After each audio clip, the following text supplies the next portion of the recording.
Hello friends, welcome back to my cooking channel. आज recipe है माछ तड़का, जो मु मार्केट रे मिलुवा तड़का डाली व्यवहार करछि। आपण या बदल रे बुट डाली भी ऐड करि परिबे।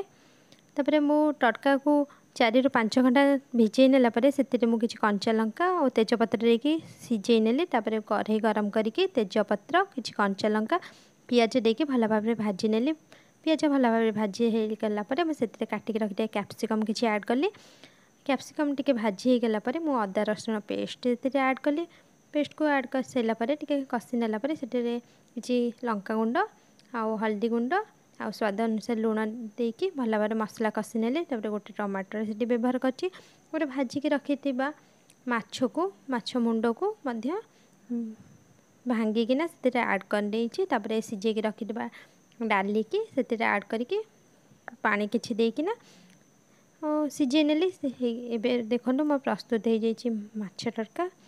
आउ आपण मन केमती लगिला निश्चिंत कमेंट करेंगे। आउ घरे मध्य बनातु खातु खुआतु। जो मो वीडियो भल लगे लाइक करेंगे, शेयर करेंगे, सब्सक्राइब करेंगे। Thank you.